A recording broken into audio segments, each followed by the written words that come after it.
High, চলে এসেছি আমার একটা সুন্দর রেসিপি নিয়ে। আর একটা আজকে দেখাবো সুন্দর জলখাবার রেসিপি।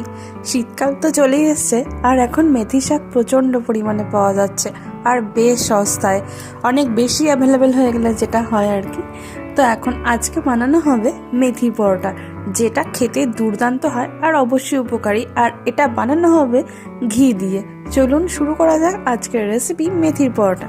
মেথি শাকগুলোকে প্রথমে জাস্ট ভালো করে ধুয়ে রেখে দেওয়া হয়েছে। মেথি শাককে কাটার দরকার পড়ে না, এমনিতে এগুলো এত ছোট ছোট হয়।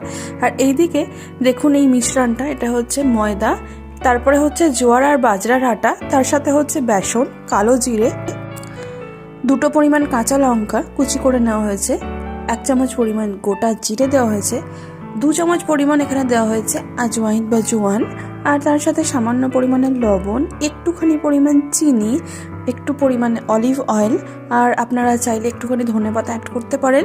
তার সাথে সামান্য পরিমাণে হলুদের গুঁড়ো, আর তার সাথে এবার অ্যাড করে দেওয়া হলো আগে থেকে ধুয়ে পরিষ্কার করে রাখা মেথি শাকটা। এবার ভালো করে সব মিশ্রণটাকে মেখে নেওয়ার পালা। আরেকটা কথা, মেথি শাক বলে একটু তেতো হয়, তো মেথি শাকের কষা ভাবটা কমানোর জন্য এখানে ব্যবহার করা হয়েছে বেসন, তাহলে আর সেই পরিমাণ তেতকুটে বা কষা ভাবটা লাগে না। আমরা সব শেষে একটুখানি পরিমাণ চিনি অ্যাড করেছি, আর তারপর এখন অল্প অল্প একটু জল দিয়ে মেখে নেওয়ার পালা ডোটা। কারণ হচ্ছে অল্প জল এই কারণে, কারণ এই জোয়ার বাজরার আটাটা একটু স্টিকি হয়, তো একদম সামান্য সামান্য জল দিয়ে মাখবেন। আর তারপর একটা নরম ডো তৈরি করে নিয়ে উপর থেকে আরও একটু অলিভ অয়েল মাখিয়ে রেস্ট করতে দেবেন মোটামুটি আধ ঘন্টা বা 15 থেকে 20 মিনিট, আধ ঘন্টা ম্যাক্সিমাম, তাহলেই একদম কমপ্লিট হয়ে যাবে।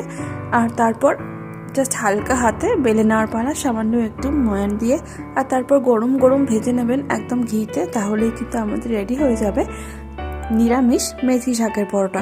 আবার এই মেথি শাকের পরোটাটাকে আপনারা পেঁয়াজ দিয়েও বানাতে পারেন, পেঁয়াজ এবং রসুন কুচি দিয়ে, সেক্ষেত্রে সেটা আমিষ হবে কিন্তু খেতে আরও বেশি টেস্টি হবে। আর যেটা আমি স্যাটারডে স্পেশাল দেখালাম।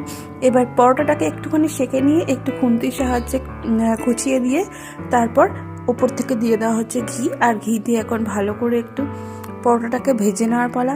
এই কি ঘিয়ের পরোটা খুব তাড়াতাড়ি পুড়ে যায়, তো ওটা একটু সাবধানে সতর্কভাবে করলেই হয়ে যাবে, ব্যাস। আর খেতে অপূর্ব হয় এই মেথি শাকের পরোটাটা। আর এইভাবে বানালে তেতো ভাবটা একদম লাগবে না। এটা একটা হেলদি এবং একদম ইজি টু কুক একটা রেসিপি, আর তার সাথে অবশ্যই চটজলদিও বটে, খুব তাড়াতাড়ি হয়ে যায়। আর অবশ্যই এটা ট্রাই করতে পারেন আপনারা, গরম গরম হলে বেশি ভালো হয়, কারণ খেতে অনেক বেশি ভালো লাগে যেহেতু নিরামিষ। আর তার সাথে আমরা উপরে দিয়েছিলাম মটরশুঁটি দিয়ে একটু আলুর দম, আর বাড়িতে বানানো একটুখানি আমসত্ত্বর চাটনি দিয়ে এটা সার্ভ করেছিলাম।